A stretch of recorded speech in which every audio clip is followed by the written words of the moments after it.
You don't know what's out there. That's why I would go.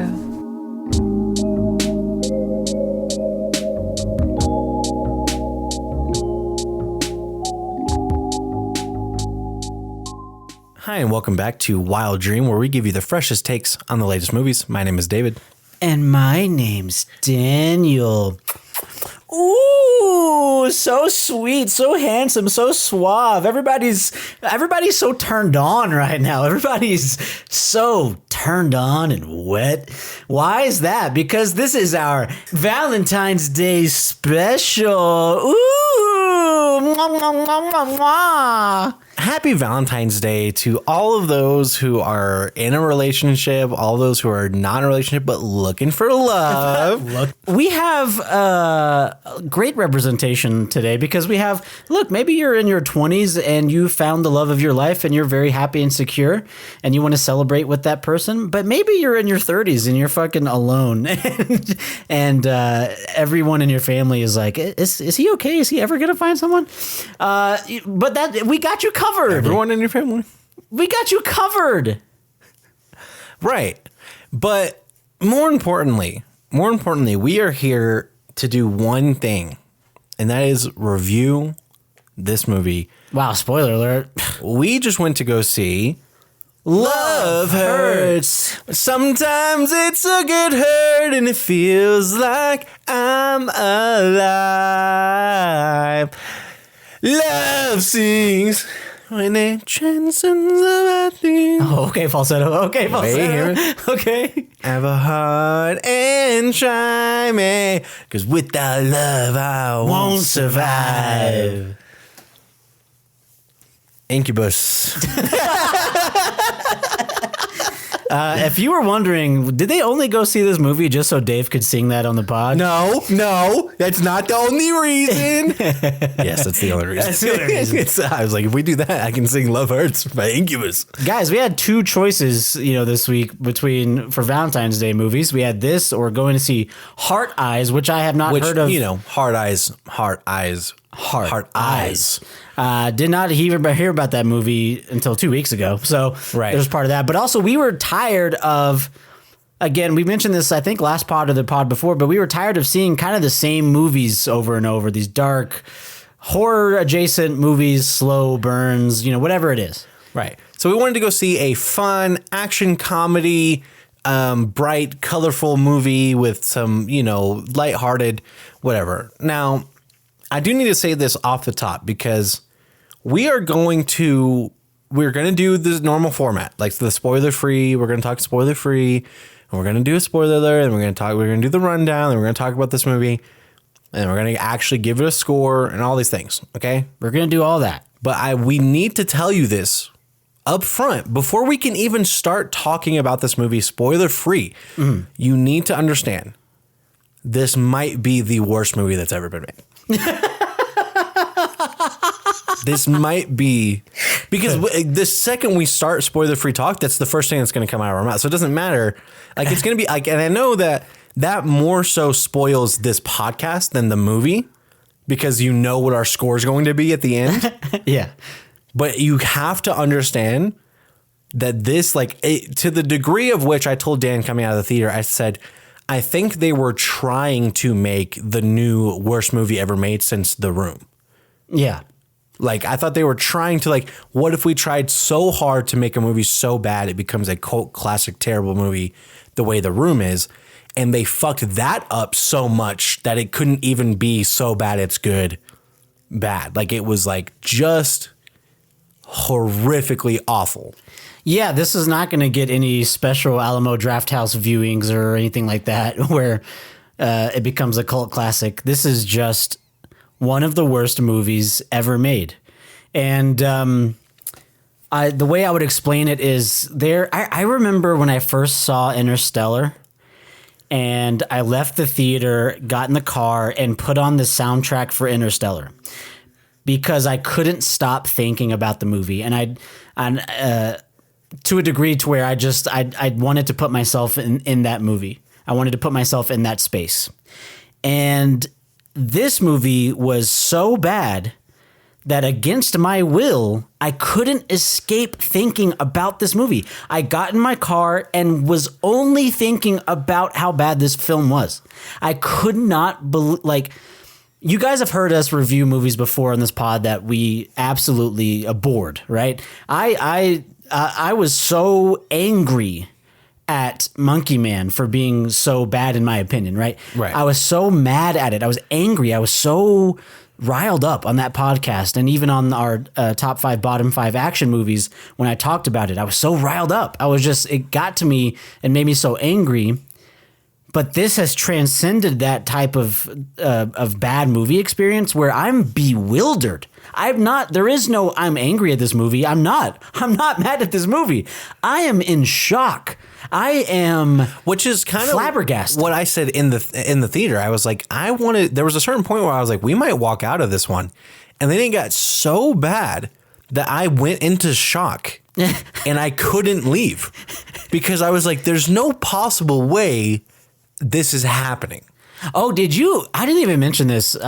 I'll mention it now. Did you notice that the two people sitting to our right left? Yeah, I did. Okay. I did. I was going to bring that up to you in the theater. That's when I felt more comfortable talking during the movie, was when those two people left. Mm-hmm. And then I got a little bit louder than I normally do.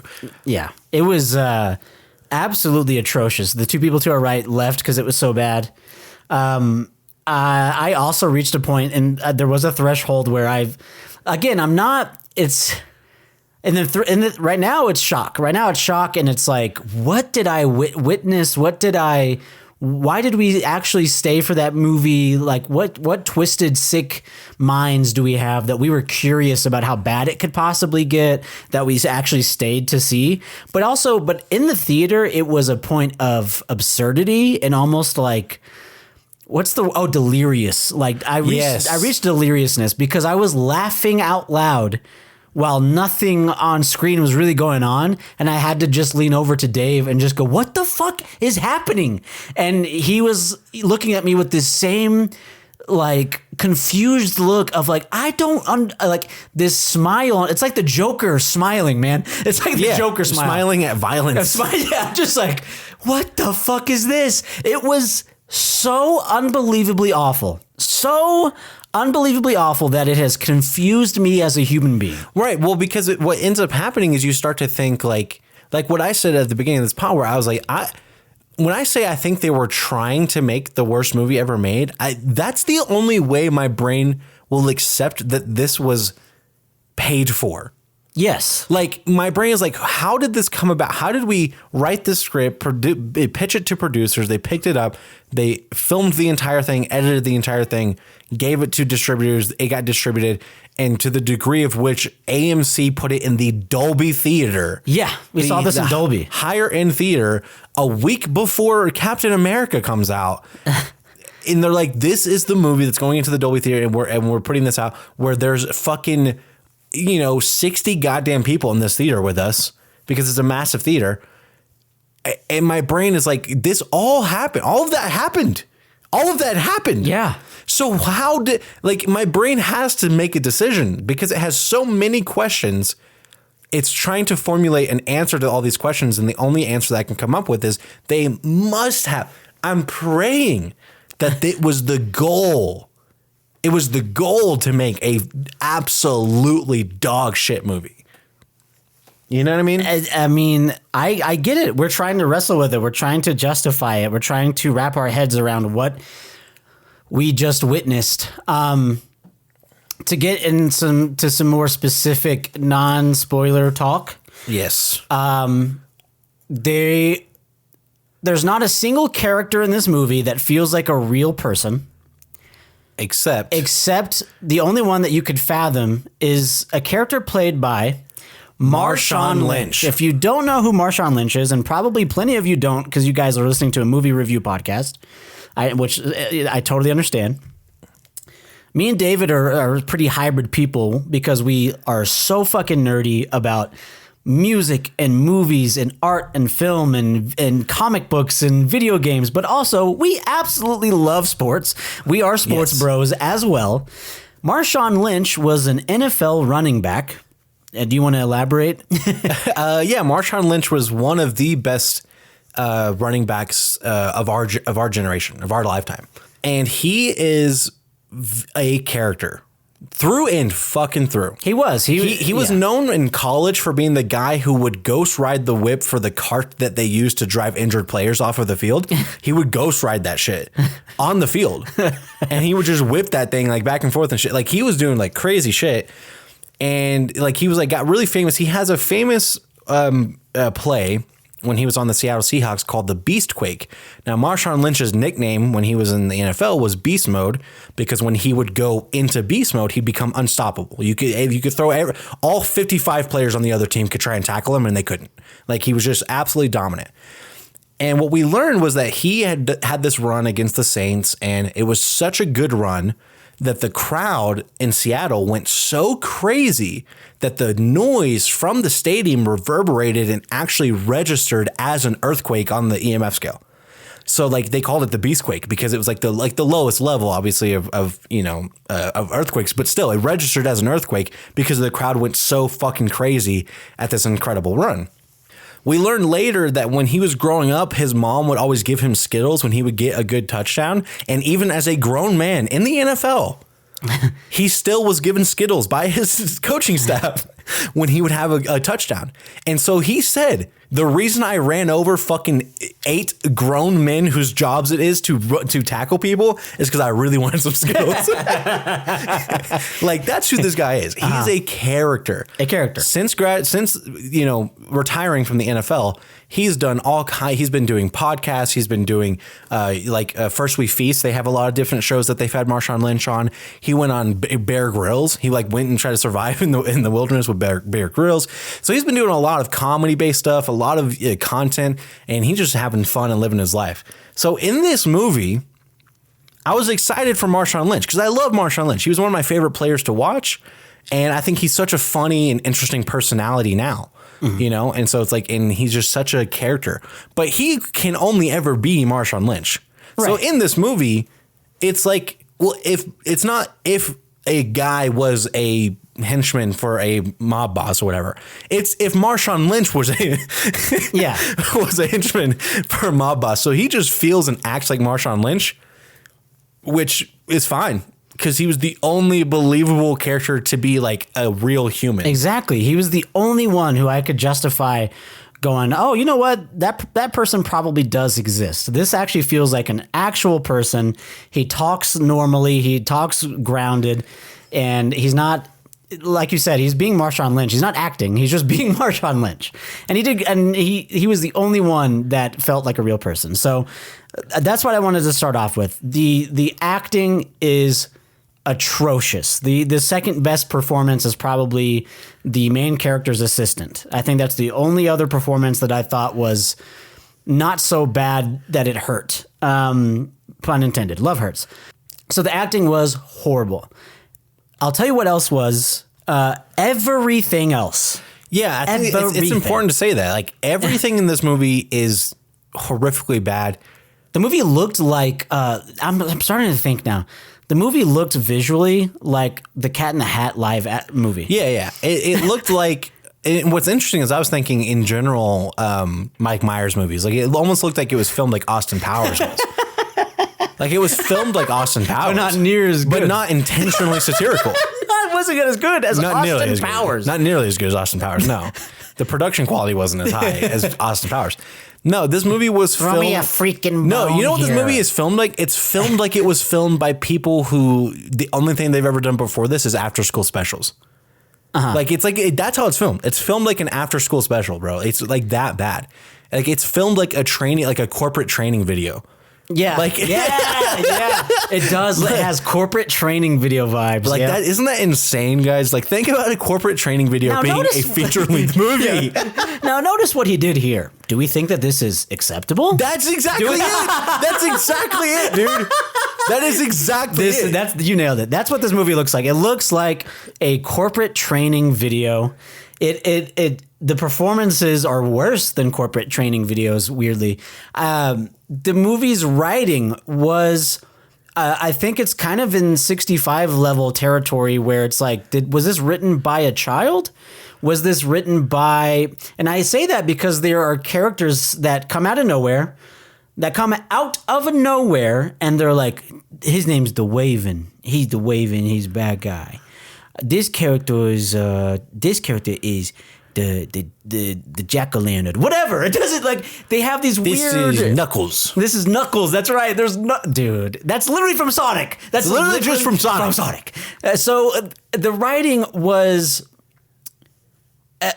Again, it's hard to talk because I'm trying to think. Okay, so here's where. Okay, this is important to say too, because one of the things we said coming out of the movie is, who is this movie for? And we say this all the time, where, you know, okay, you didn't understand, like, maybe you went too far in one direction, the other direction, whatever. And what happens is when you go in too many directions, we always ask this question, who is this movie for? Because when you're making content in general, whether it's a movie or fucking vlogs or whatever it is, that's identifying your target audience is a huge part of being in the industry. So when we say, like, who is this movie for? Usually it means a movie did too many things. This movie did so many things in so many directions to, like, the nth degree. I'm just like, there is no fence. Like, you can't, like, it's not a fence that they're leaning one way or the other. There is no fence. They've blown a fucking hole through the fence and they're all over the field. Okay? Like, it's to say, like, this movie is written like, and then it's like, there's nothing, because there's, like, extreme gore in this movie, like CGI level gore, but there's also, like, slapstick comedy. There's also what I would call, like, reality television harp picking, dun, dun, dun, dun, dun, dun, dun, dun, dun, dun, like, type of moments. Yes, and there's basically talking heads, by the way. So that's another. Oh, you mean like the VO? The VO is basically a talking head. Yeah, we should mention there's voiceover. Now, when you think of voiceover, you think of voiceover. I don't want my voice to be over. When you think of voiceover, you think of, you're probably wondering how I got in this situation. Well, to explain that, we're gonna have to back up a bit, and that's how it kind of starts. That is how it kind of starts. Yeah, it's like, oh, it's like this kind of voiceover. You're probably wondering how I got in the situation, but then listen to me, guys. Listen to me. Listen to us, Linda. Listen, Linda. When you realize then that other characters in the movie get their own voiceover, and it's not just one person narrating, and then you start to realize this: every character gets voiceover, and not every single character in the movie gets their opportunity to have a voiceover, listen, Linda, listen. Narration and voiceover is usually talking to the audience, which it does at the beginning of this movie. The movie starts on voiceover. And again, I'm not trying to get all the way into spoiler talk here, but I'm just saying, you get what you're used to with voiceover. You are talking to the audience. You're saying, here's the thing about love and Valentine's Day. That's how it starts. But then it's very clearly like, oh, this is a Valentine's Day specific movie. Yes, exactly. Even all the title cards and stuff are in heart font. So heart font, you know what I mean? Yeah. So then they start the heart graphics. The heart graphics. So you're like, okay, that's how voiceover works. What they start to do in this movie is blowing my fucking mind. Because then it's not talking to the audience anymore. It is a voiceover of internal monologues, just saying how they feel while looking at another character. So it's not talking to the audience anymore. It's talking to themselves in voiceover. But then, and tell me if I'm wrong here, they start to telepathically communicate to each other over voiceover. Yeah. Yeah, certain characters are starting to reveal their thoughts and feelings about each other through voiceover while they're making, like, eye contact. Yeah. So they're communicating with body language, but then they act as though we can't see the body language. So they have to do voiceover to explain. And keep in mind, like, it's not just the voiceover, because voiceover is part of the larger problem of 85% of this movie's production was spent in a fucking recording studio because the ADR. Ah, yeah. For those of you who don't know what ADR is, whenever you see a character who they put dialogue into the movie after the fact, it's called ADR. Okay.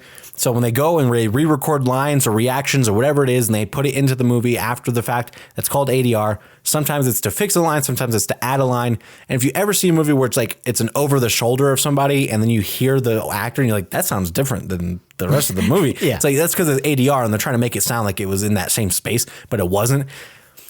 This movie is like 50% ADR. 50% of the dialogue in this movie is ADR, and it is atrociously bad to the degree of which it felt like a listen. Here, do a sound drop. We need a little bit of a break. We need a refresher. Oh, brother, this guy stinks. Okay, let's reset. We're getting back into the vibe. We're getting What the fuck? There we go. Okay. Okay. All right, everyone, shake it off. Take a breath. We're good. The people who made this movie made a decision that at no point for a single second of this movie can a person not be talking. Mm-hmm. There will never be a moment without dialogue unless it is just fighting and exclusively fighting in the scene. A character must be speaking. Mm-hmm. So they added ADR to every single situation to where they over explain every single thing that every person thinks and feels in every moment of the entire movie.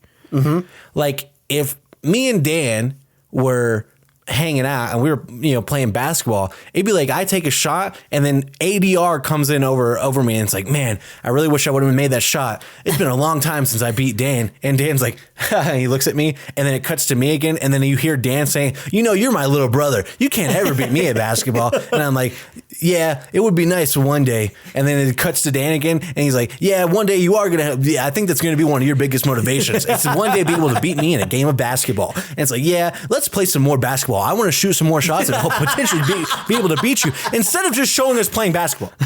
I think that's how bad it is. Yeah, I think it's like blind assistance. Like, if a blind person's watching a movie, they need that audio assistance to kind of tell them what's going on. Yeah.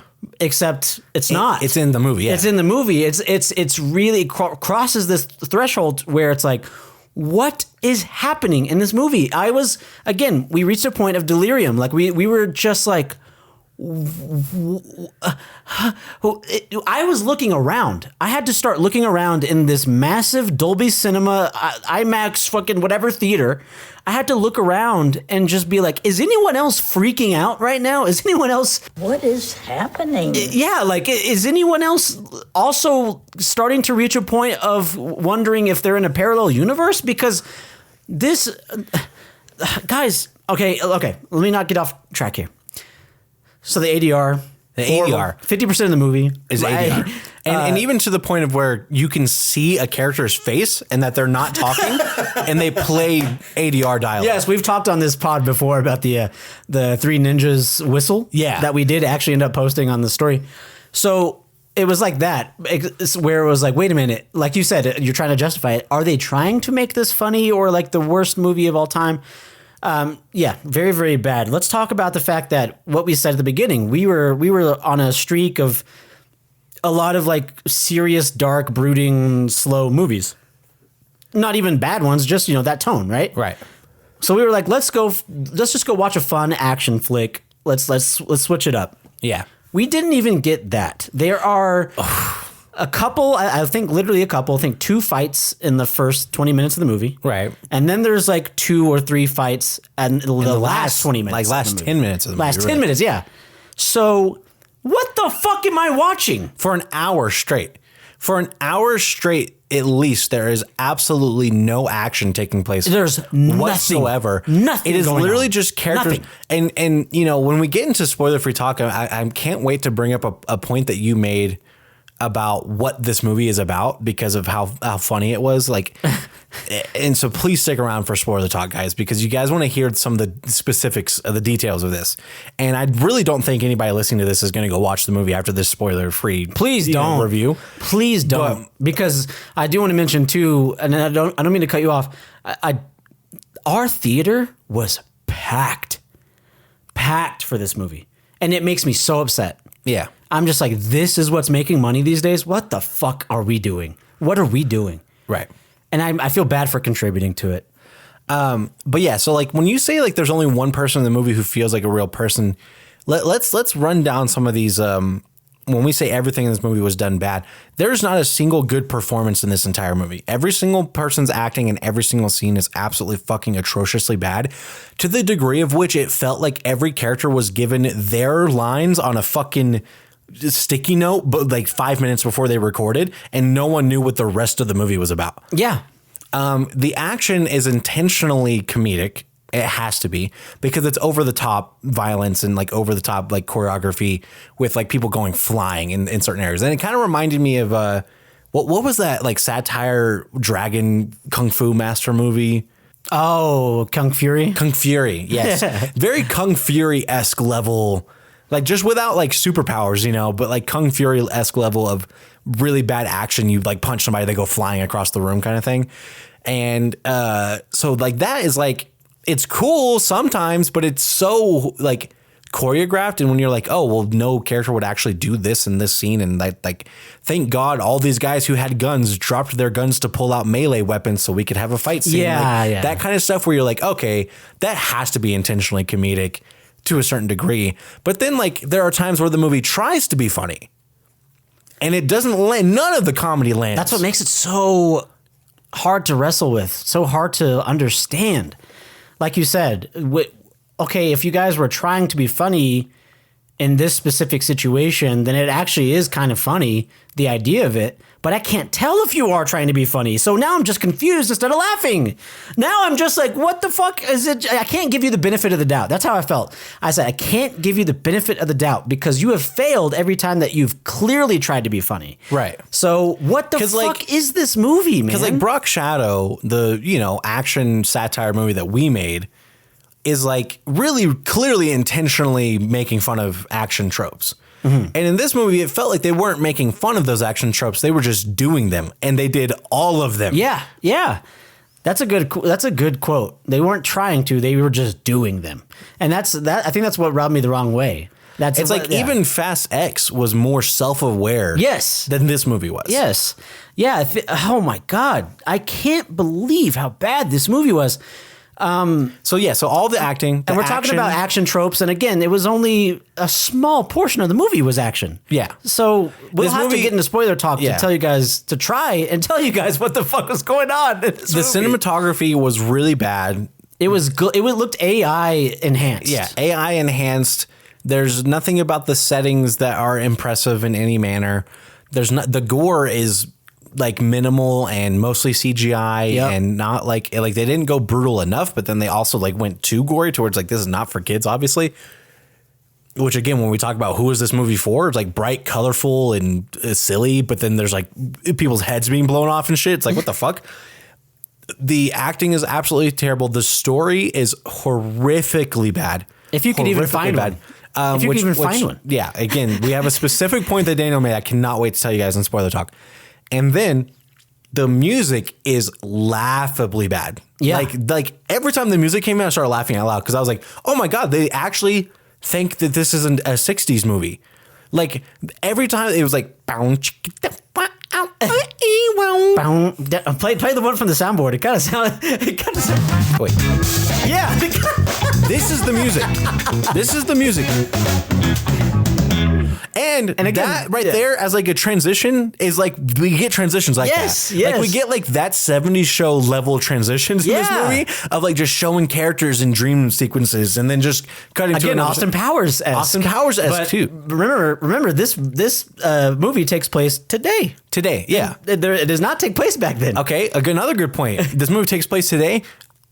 When we say this movie, there's not a single moment where people are not talking. Most of that talking is on the phone. It's just scene after scene after scene after scene for an hour straight of people calling someone and speaking to them over the phone. It's insane. It's insane. That was the point when I started to actually lose it. It was like the third or fourth scene in a row of someone calling someone on a phone and talking on a phone where I had to look at Dave and just go like, please help me. Like, help me understand.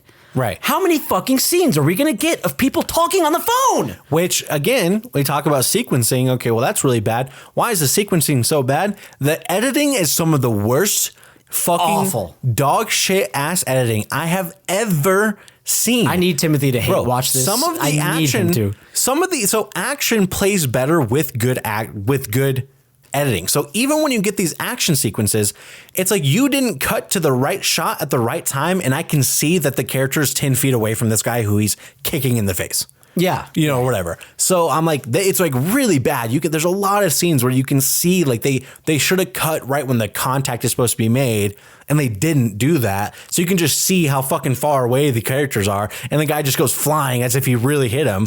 And it's like, that's not how this works. And so it's just like really, really bad. They have just these, like at one point in the movie, they just cut to a really, really random shot of two characters that are part of this movie just looking at each other for, I swear to God, 1 total second. And then they cut away. I'm like, oh, you gotta be fucking kidding. Just out of nowhere. Out of nowhere. It was hilarious. It was hilarious. And again, I can't give them the benefit of the doubt that I don't think they did it to be funny. I think that they actually thought that, hey, don't forget about these people, by the way. What the? I don't give two fucks, man. It had nothing to do with the movie. What the fuck? And then it's like every time we start to progress the quote unquote plot, we then just cut to other characters thinking about the plot. Yeah. And they're just sitting in a room by themselves with voiceover, just going, man, the plot. And I'm like, yeah, no, I get that. The other thing is the casting is horrific, dude. Daniel made this point. I loved this. Daniel said every single person in this movie is someone who you go, oh, I know that guy from that one thing. Yeah, that's right. Yeah. You go, oh, I know the guy from Never Back Down for men, and then the guy from Twilight for women from the first Twilight movie. The bad guy in the first Twilight movie, or the bad guy in Never Back Down is also the bad guy in this movie. If you've never seen him before, he looks like his real name is Kyle, but his name should be Tyler in everything he plays. Yep. That's just what he looks like. I think his name is Tyler in Never Back Down. And I'm like, every character he plays needs to be named Tyler. Like, he is in this movie and you go, oh, I know him from either Twilight or Never Back Down. Mm-hmm. You look at the main character and you either go, I know that guy from Indiana Jones who plays Short Round, or I know him from Everything Everywhere All at Once. It's like, okay, but there was like basically nothing in between those two movies, right? So it's like, you know him from that one thing. Mm-hmm. Okay, there you go. Oh, that's Marshawn Lynch. I know him from the NFL. Yeah, I know that guy. I know that guy. He's the guy who eats Skittles on the sideline. He's the guy who eats Skittles. Yeah, even his assistant. I was like, oh my God, that's the chick from Crazy Stupid Love. It was weird that all the cast was, I know that person from that one thing. There was one character, there was one guy, Sean Astin is in this movie. Okay, he's the one guy who a lot of people know from multiple things. Yeah. And you can tell when he delivers his lines, he's like, what the fuck am I doing here? There are times when he's delivering lines where he's like, yeah, I just said this. You can tell that him as an actor is like, didn't I just say this? Yeah, I just told you that. Hey, man, what are we doing here? Yeah, for real. I mean, because, you have someone who has been, you have to think about, too, Sean Astin has been on these sets of a lot of good projects. So it's funny that you pointed out, like, man, he himself sounds like he is pissed off or like confused about his own character's dialogue, or whatever, or some of his scene partner's dialogue. It's funny you say that, because now that I think about it, he's the only actor on this set who has for sure been on a bunch of really, really good projects in his past. Now, obviously, the main character's been on some good projects too, but just not as many. Right. So it's like it's just interesting that Anyways, but you know what? Though, I feel bad for the main guy, because it really was a situation where I was like, he is not a leading man. He's not. I mean, he's such a good sidekick. Mm-hmm. Such a good, supporting actor, but he's just not a leading man. So, I hate that I think that, because maybe if he got a different movie as the lead role, then maybe a different, but action star, no shot. And I don't know. Oh, man. Yeah. When we talk about the casting too, the main character has a crush on one of the other characters. Oh, yeah. And he is probably 40 years older than her. It reminded. Yeah, I was thinking that. I was like, why does his love interest look like his daughter in this movie? By the way, like that much of an age difference that he looks like he could be her dad. It's so strange. Right. I'm excited to talk about it. Let's. I think we should get into it. Is there anything else that you want to mention? Is there any other aspect of filmmaking other than writing, editing, directing, lighting, cinematography, action, CGI, gore? I mean, we already went so deep as to mention the ADR. So we are covering all our bases here for sure. If there's any other aspect you guys can think of filmmaking, it was done poorly. It was done poorly. So without further ado, 3, 2, 1, spoiler alert. 3, 2, 1, spoiler alert. Love Hurts is about a realtor who is pulled back into the life that he left behind after his former partner in crime resurfaces with an ominous message. With his crime lord brother also on his trail, he must confront his past and the history that he never fully buried. Thank you, Dan, for doing for us just now what the movie did throughout the entire movie, which is tell us out loud through dialogue what the movie is about. No problem. Yeah, this movie is about a guy who used to have a serious past with a crime organization with his brother that he has to confront because he left that life and he loves his new life. We know he loves his new life because he tells us and every character in this movie that he loves his new life to the point to where it's a fucking catchphrase. It's a catchphrase. It is. It's I love my new life. Sitting there looking at another character as she was part of his the crime organization before, ADR or voiceover of his own internal dialogue. I love my new life though. Motherfucker, we know. Yeah, and even though that was a slip of the tongue, honestly, yeah, a shot of him from the back where you can't see his face. ADR. I love my new life. This movie fucking sucks, dude. It's so bad. All right, I got to talk to you because this is part of spoiler talk. Let's talk about the catchphrases. We're talking about the catchphrases. There is another one. It's a rule. There are 3 catchphrases in this movie. The first one is "I love my new life." I love my new life. I love my new life. So I love my new life is the first catchphrase. Okay, and then the movie is about this girl named Rose who he was supposed to kill. Sorry, here's the rundown. Oh yeah, the rundown. Let's do the rundown. He was supposed to kill her. And he didn't because he's in love with her because she stole a bunch of money from the main crime boss, who is the main character's brother. Knuckles. Knuckles. Now, the main character got to leave the movie. His name is Marvin Gable. Not Marvin Gaye. Not Marvin Gaye. Marvin Gaye. Bull. He got to leave, and he's been a realtor ever since. That's his new life that he fucking loves, is being a fucking realtor. Being a realtor, living in suburbs. Wow, just like everyone I knew who didn't finish college. All right. Just kidding. A lot of realtors have finished college. But if you didn't finish college, you are a realtor. Okay.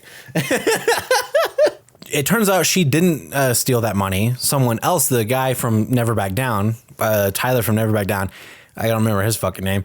He was the one who stole the money and framed her because he wanted her job.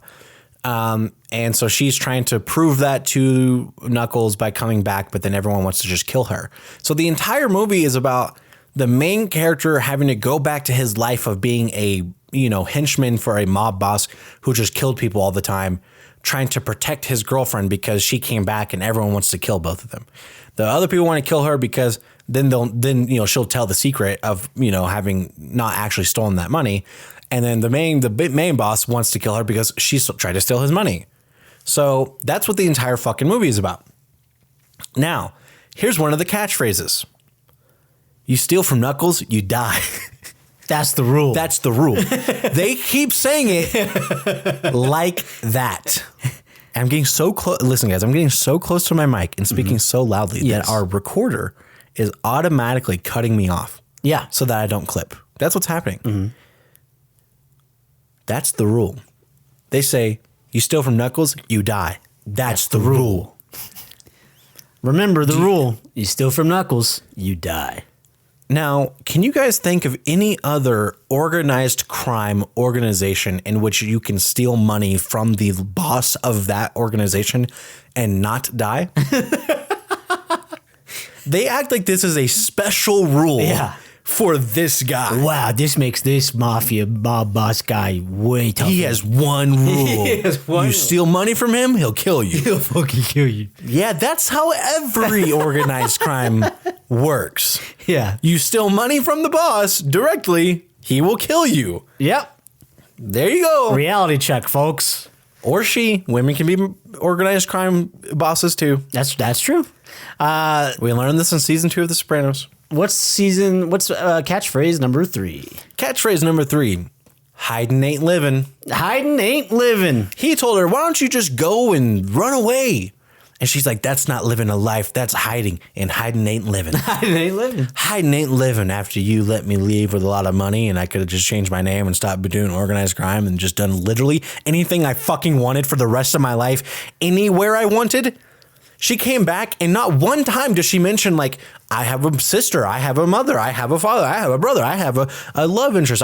There's something I'm coming back for. Mm-hmm.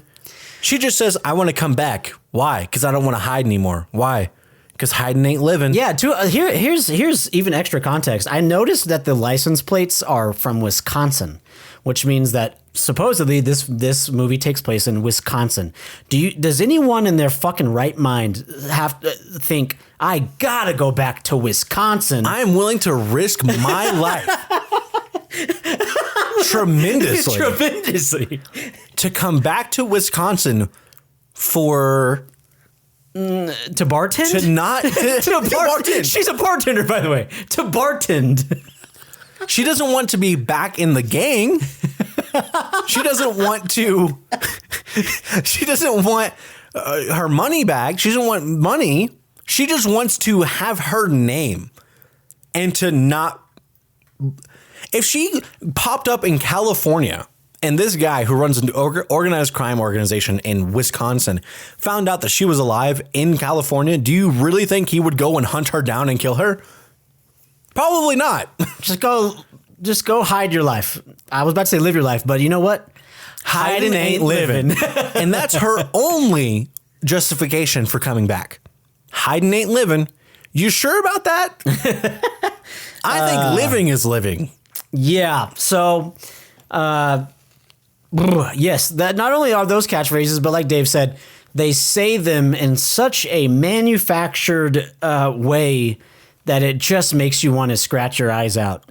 And to the degree of which she writes it down on a card and gives it to the main character.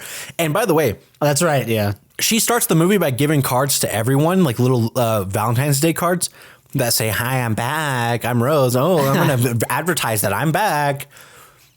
And then at the end of the movie, like towards the end of the movie, she gives another one to the main character and he stops and looks at it like he's fucking mind blown. He's like, oh, and he like does the push in thing where it like push ins and it zooms out at the same time. He's like, oh, no. And he's like, a card from her. I'm like, motherfucker, you spent 3 days with her. What is this card? Wait a minute. This can't be. This can't be from her. And then he opens it and it says, hiding ain't living. I was like, I'm going to kill myself. Yes, we also have, like we said, the main character is in love with this woman 30 years younger than him. And there is negative chemistry. I mean, can I even say zero? There's negative chemistry? There's like, it looks like they actively don't want to touch each other. Yeah. Like both of them are like every time that they touch each other and they're about to kiss, they both look incredibly uncomfortable. Yes, exactly. Maybe because they actually are 30 years apart. Yeah. It's so weird. They try to force this. Again, it's a Valentine's movie, supposedly. So they try to force like these characters got to have a thing and these characters got to have a thing. Yes, they do a thing where every like pairing of characters needs to have some kind of relationship thing going on. Yes. So the B plot, C plot, D plot, F plot. There's a lot of plots here. Yeah. G plot, H. This might even be H plot. Is that we're going to talk about the Raven? Yeah. Is that his assistant is like, fuck love. I hate men. I hate everyone. No one gets me. I'm old and I'm alone. And she's like, I'm dark and edgy and I'm not like other girls. I just think about death and stuff like that because I'm actually like different. And I'm like, woman, you're fucking 35 goddamn years old. Grow the fuck up. Yeah. I mean, look, I'm 30. It's enough of the I'm not like other girls phase. Right. Get out of this. Exactly. I'm 30. I'm alone. This is real life. So I should be able to connect to this character, right? Should be that easy. And I was like, what are you fucking talking about? Grow up. And yeah, so this H plot, whatever, is that one of the former, I guess current, but to the main character former, one of the crime organization henchmen is named The Raven. The Raven. Now, this is important, Daniel. This is important. This character's name is The Raven. Yes. And he has little knives that look like feathers, and then he has little feathers attached to darts that he throws and kills the people. And then he has a knife in his boot that he connects to a wrist brace that he has, where it's a big giant knife. He connects it to a wrist brace, and the knife is formed to look like a feather. Mm-hmm. And he has this little journal. He writes about poetry, and I'll let you talk about that part. But all of these things, he's called the Raven, and he has all of these things. Which other character has a nickname and character based around them so that the crime organization has a bunch of henchmen with weird nicknames and attributes that make them a character? Because we have the Raven, right? He's the first henchman who comes after him. And then the next henchmen that come after him are like Tony.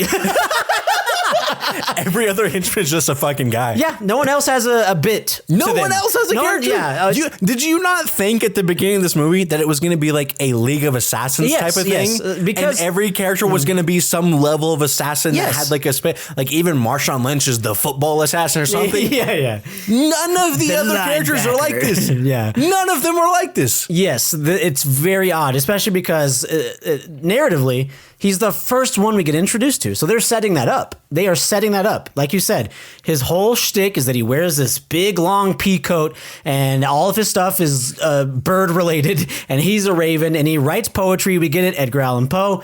Raven, got it. So yes, what's the next guy going to be? Is, you know what I'm saying? Is he going to be the jackal? And it's going to be, whatever. Right. There's going to be some kind of thing. Maybe Marshawn is the Seahawk, and they're all bird themed. Yeah, maybe it is. Yeah, maybe the next guy's the pigeon. Yeah, and he's just some dirty fucking rat guy. And he's like, man, we are available for consultation. Not for this piece of shit. We couldn't fix this movie with 2 years. See, then we've just fused the VHS segment, and the actual mob boss is the stork from the fucking VHS, dude. Anyways, goddamn. Anyways, yes, he writes poetry, horrifically bad poetry, and she falls in love with the this assistant, who should be presumed to be a homeless person, by the way. She walks into the office and he's sleeping. And so she is the main character's assistant at this realty firm. She walks into her boss's office and this guy is sleeping on the ground with a giant coat over him, nappy ass hair, cuts, bruises, bleeding. And she's like, do you have an appointment? Motherfucker. And then she picks up his diary. By the way, first of all, she tries to act like privacy. She clearly sees that this is like a crime scene. So she like very gently, barely grabs a piece of paper from the journal and picks it up and then wraps both her hands around it. Yeah, really stupid. Reads his poetry and it's like, if only that witch who had died could have understood my tormented soul. Shit like that. And she's like, this is the best shit I've ever read in my life. No one's ever understood me like this. I want to fuck this random guy in my office immediately. And that's their plot. They fall in love. Immediately. He says, no one's ever understood my words before. And she says, no one's words have ever understood me before. And I'm like, you're 35. You're 35. Grow the fuck up, please. So this is our H plot, is that we keep cutting back to them hanging out in the office going, I love you, I want to fuck you. I love you, I want to fuck you. But I hate your boss. But he's like, but I'm a killer. But I'm a killer, Bella. I'm a killer, Bella. This is the skin of a killer, Bella. That really is this, dude. But I'm a killer, Bella. But at least in that movie, that is actually a teenager with black hair and like fucking in Seattle. These are people in Wisconsin and she's blonde. Yeah, a 35-year-old realtor assistant. This is not a melodramatic hands in my hair teenager like Twilight, where it makes sense. It's so bad. This is the exact opposite of Bella. Man. Fuck this movie, dude. That's only the H plot. That I'm so furious at. Then Marshawn Lynch's partner is his wife has recently kicked him out, and Marshawn Lynch is like, you got to be more emotionally available for her. Yeah, Marshawn Lynch is like, hey dog, hey my brother. He's like, man, you gotta stop tripping. You got a baddie at home. You need to be with her. Like, again, he's the only one who talks normally. Everyone else is like, oh no, I got to get this. If I don't, then this is going to happen. That's bad acting, right? Marshawn's like, man, whatever the fuck. Like, he's like, God damn, this motherfucker's strong as hell. He's the best part of the entire movie. Which, by the way, everyone in the movie is both bad at fighting and really fucking good at fighting. Every character gets their ass kicked. Yeah, that's every true. single one of them. Bro. This movie is insane. It's insane. Some of the only like enjoyment I guess I got from the movie was seeing Marshawn Lynch and his henchmen have a more like WWE wrestling style of fighting as compared to this like kind of more taekwondo type shit. So it was like, that was kind of cool for sure. I mean, you should definitely incorporate different styles of fighting for different characters. There's something that exists. Now, okay, when we talk about this plot, yeah. the flashbacks are horrendous, dude. They just keep showing flashbacks of this guy when he was a crime boss and him just sitting there and he's thinking, and then they show a flashback of him when he used to kill people. But then they also add voiceover of him being like, I love this new life, but I'm running from who I used to be. Like, they literally say this in voiceover. He's like, I'm trying to pretend to be something that I'm not. I love my new life, and I'm not that guy anymore, but I'm just running from that. That is who I really am inside. All through voiceover, they tell us this. What Daniel said coming out of the theater, but this is what I was mentioning earlier. He said, have you ever seen a movie that is more about what happened before this movie? Yeah. Yeah. The whole movie, every character just does not shut the fuck up about what happened a year before this movie started. Yes, dude. It's the worst. It's the worst. You're supposed to, if you're going to exposition dump and do all the shit, you do it in one scene. You do it in one interaction, not make the entire movie about exposition of what happened before this movie. What the fuck is that? And of course, yeah, like you said, dude, the amount of scenes in a row of these characters in this room talking about what happened previously. Cut to a next scene of different characters, 3 different characters talking about what happened previously to this movie and to this guy's life. All right, next character's doing it, and then let's intercut a couple of times where they call each other on the phone and talk. Who came to see this movie to watch people talk to each other, reminiscing about shit that happened before this movie that we're watching? It is awful. It is awful, and it takes up the majority of the movie. Yeah. There is no like act structure to this. There's no structure to the movie at all. Right. There's no act structure, especially. It's just in my head, it was like we get introduced to a character who starts to fight. An hour and 10 minutes of people talking in a room and talking about what previously happened on this old job that went bad.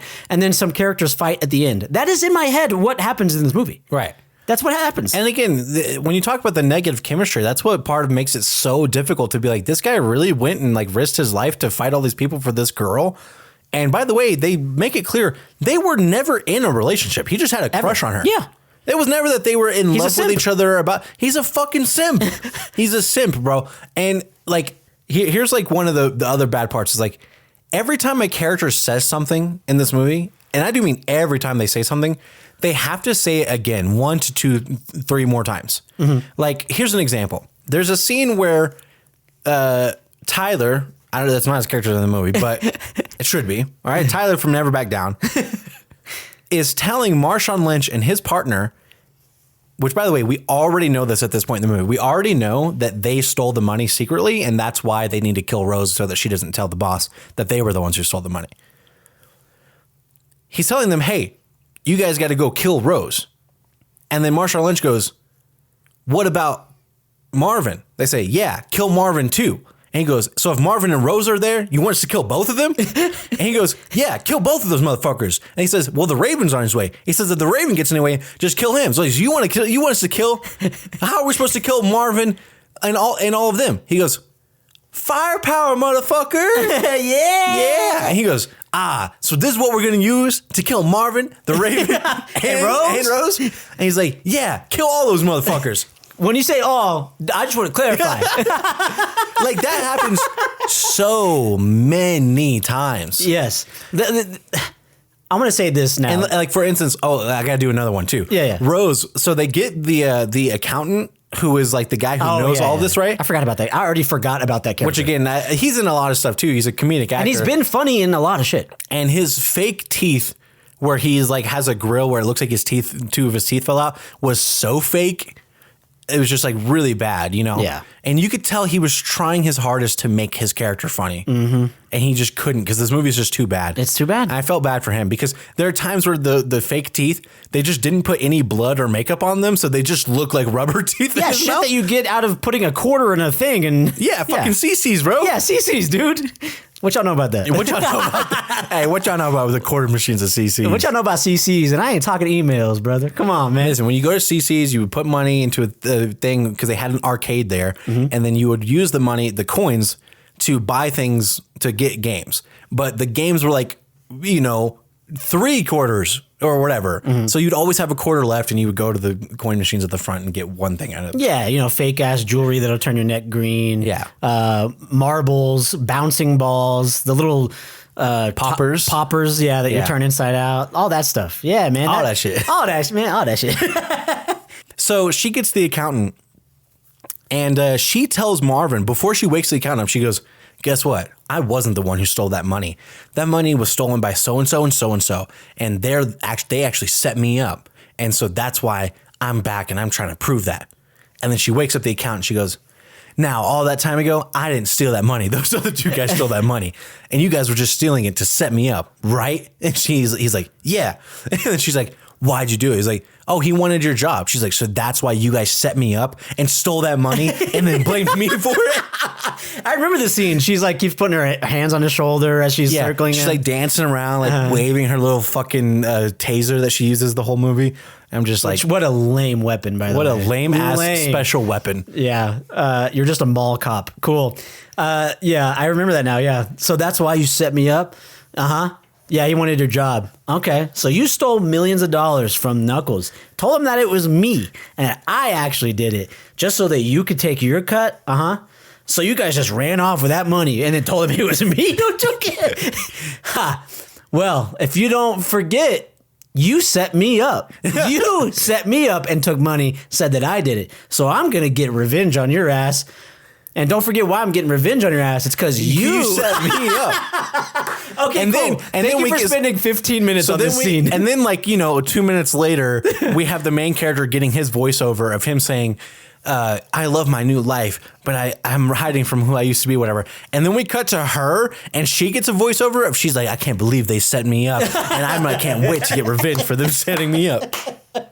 She gets voiceover too. At the voiceover thing, I was like, wait, does everyone get voiceover? I was waiting for Marshawn to get his fucking voiceover. That was the biggest crime of the movie. Would love some Marshawn voiceover if we're going that far with it. I was expecting the voiceover to get its own voiceover. I thought the voiceover was going to have its own voiceover. I thought it was going to be a guy going, I can't believe I'm recording all this voiceover for this movie. God. Yes, I wanted to say it is a real genuine critique of this movie that I could say to make it as brief as possible is this. I can't believe a movie that was only an hour and 20 minutes was way too long. Way too long. They only had enough content for a 5-second short story that, like a TikTok. They had enough movie for a TikTok. Yes, this should have been a TikTok. This movie should have been a TikTok. Like, we always say a movie should have been a short film. Yeah, no. This movie should have been a TikTok. No 30 minutes to 40 minutes. No. This should have been a TikTok. And that's what it's unbelievable. It's unbelievable how bad this movie is. It fucks with your brain. You don't have anything to be mad about because you don't understand what's going on. It's awful. What is there anything else we should mention specifically? I mean, oh yeah. What else can we shit on? I mean, the final scene, dude. The final scene. The amount of ADR in this final scene. Sorry, not the final scene. This is the fight scene between the main character and his brother. Okay. The boss fight. This was what I thought was the worst line in the movie. So he gets all this way right? And we've been told all this guy did for his brother was beat people up and kill them. That's all he did. It was his whole job. He was the scariest motherfucker, and he had killed more people than anybody else, and blah, blah, all this shit, right? He walks into his brother's office, who, by the way, drinks boba all the fucking time. Oh, yeah, I wanted to Isn't that mention so that. funny that he drink the boba? He drink boba. He crime boss, but he drink boba. He crime boss, and he's supposed to be scary, but he drink boba. It's like, it's like drink for kids, but he likes boba, but he kill people with his boba straw. By the way, that was Literally true. His Kills boba- people with boba straw. So he walks in. He's like, It's hilarious. He's like, It's hilarious. I knew they wouldn't be able to get you, but now you're here to face me. And then he turns around. ADR comes in and says, but don't forget, little brother, you've never beaten me in a fight ever. Yeah, and I'm gonna try and do this for you guys I'm gonna try. We'll see if this works. So this is the scene, and this is the ADR. Oh, really? You came back to get me, huh? Well, guess what? You've never been able to. Don't forget, you've never been able to beat me in a fight, little brother. Yeah, this is the scene. Wow, you really came back? All right, we can fight. But don't forget that you have never been able to beat me, little brother. All right, let's start this. Yeah. It's like different audio levels, different Completely. like tone of voice. Might have been a different fucking guy. It was in different font. The word. Speaking of font, we got to gotta talk about that. Oh my god! We have to talk about that. Okay. Anyways, so he says that, and this happens about 3 or 4 times in the movie or in this fight scene. But about 3 or 4 times they get out of breath, and then like it just cuts to the other guy, and they're like in OTS, and then the other person has ADR being like, "We're gonna continue fighting because I can't leave without killing you," or whatever bullshit. Like, You're off the team, little brother. Just like little quips. yeah, or whatever. little quips. They just will not let these two characters be in this room together without them either punching or talking. They have any single moment where they are not fighting, there needs to be dialogue happening. There has to be dialogue. We are adding ADR to about 4 or 5 different times. They pause and they're like, add ADR. No, add ADR, add ADR. Because there needs to be dialogue. Too quiet. What's going on? What are they thinking? Dead air.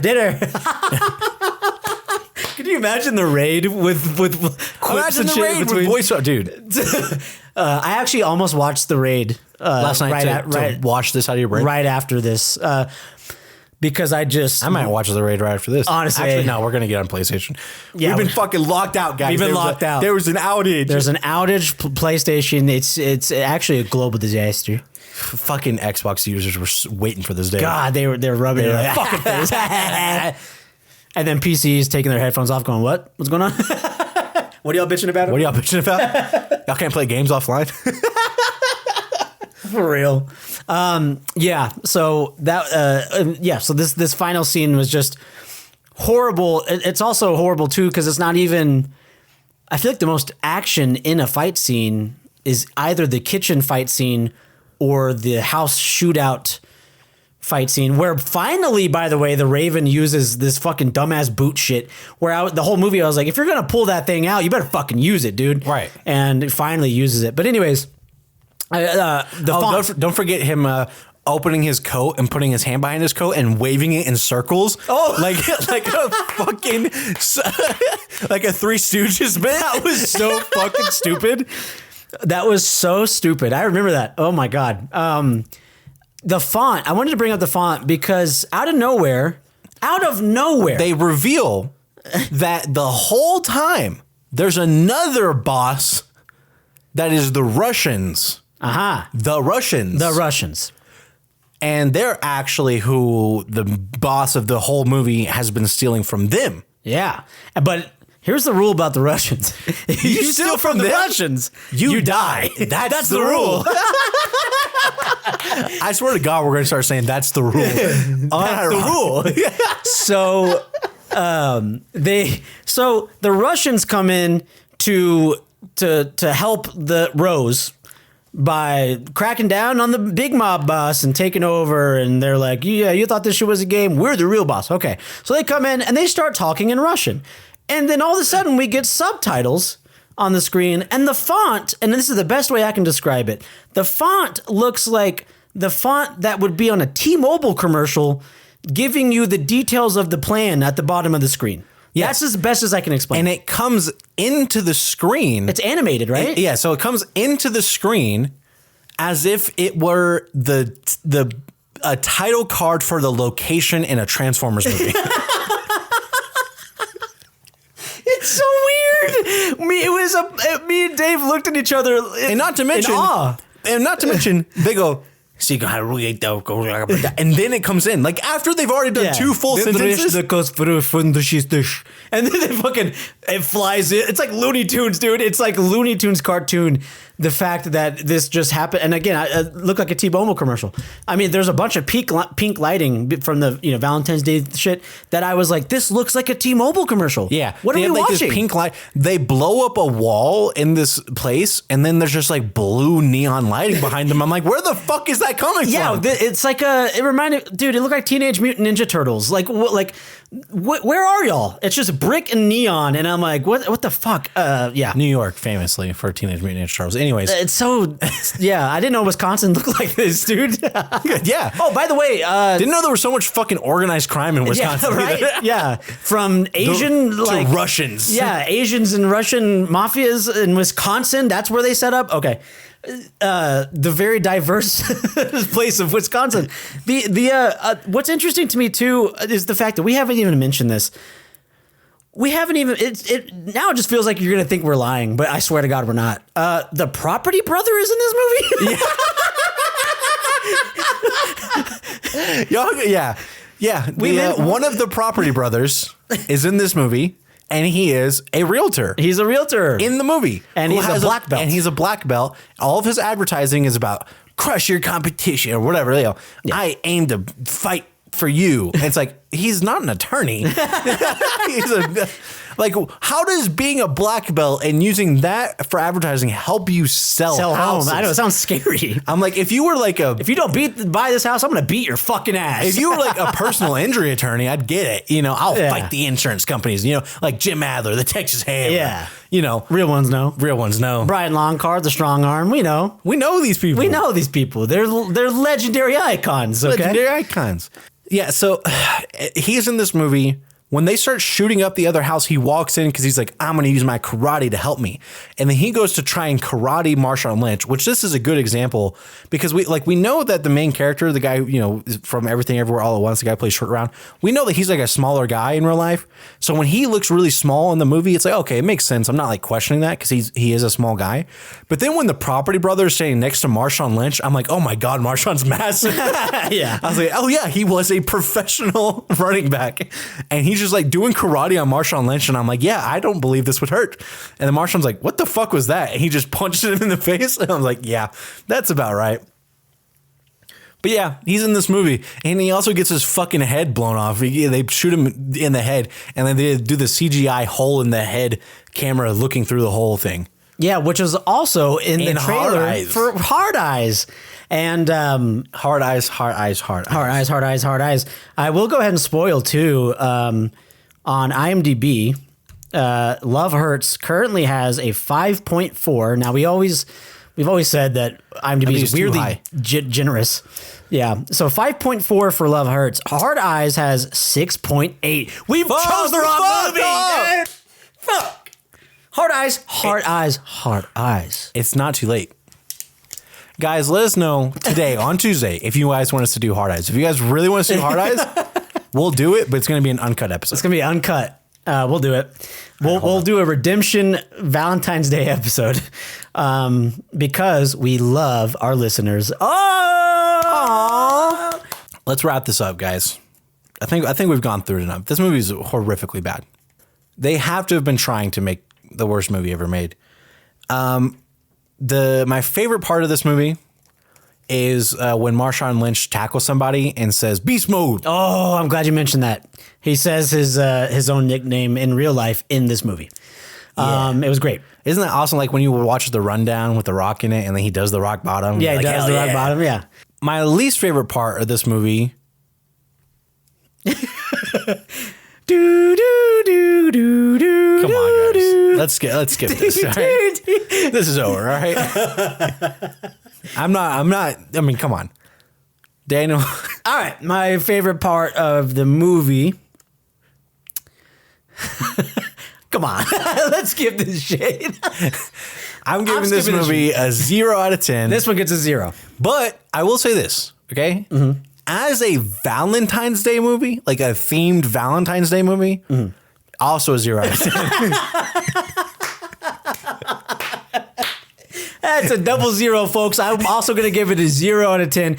And that's it. That's for it. This one. We're not going to talk about this movie anymore. You've lost your mind listen, if you think we're going to keep talking about this. No part 2. We're done. Here's the only thing that I want to mention from anything that we looked up. The other actress in this movie, Ariana DeBose, won an Oscar for Best Supporting Actress for West Side Story.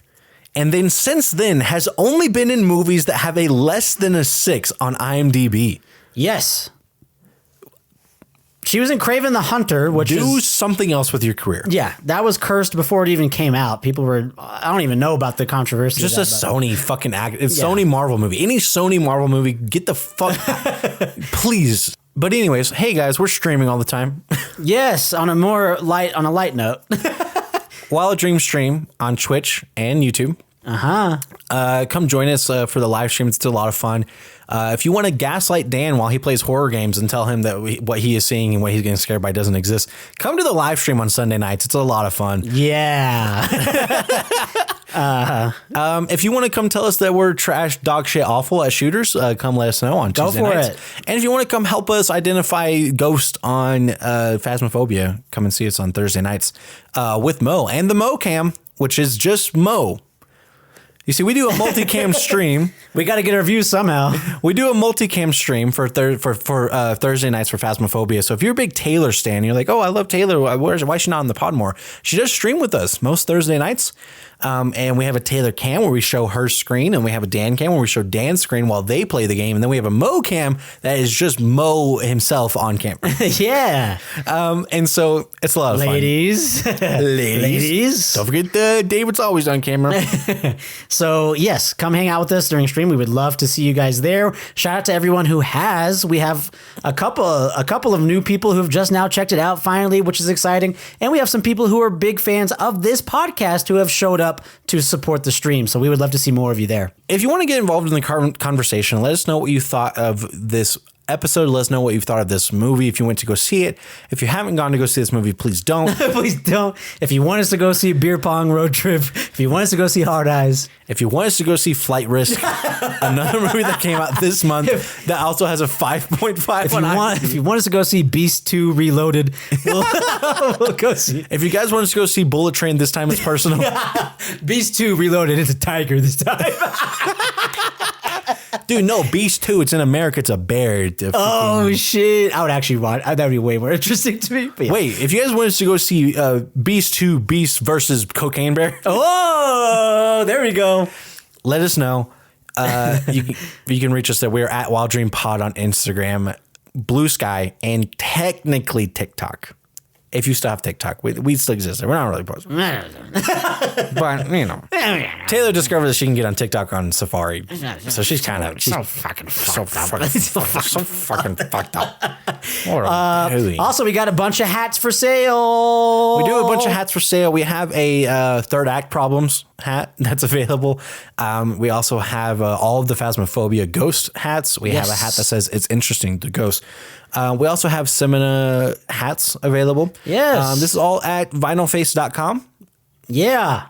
So we're selling shit. So we are selling shit. That's also where you can find some other things that are just designed artistically by me and or Dan. That's correct. And if you are like, man, they only have so many like designs or whatever for the podcast, if you guys don't buy them, we're not going to keep making them. So I'm just going to tell you how it is. I'm not going to continue to design shit that no one's going to buy. So yeah, hats, stickers, shirts, we love to sell it. We love to make them. We're not going to keep doing that if nobody buys them. Hit us up. So hit us up. Anyways, thank you guys for listening. Until next time, we love you. We kiss you. Good night. We kiss you extra special for Valentine's Day.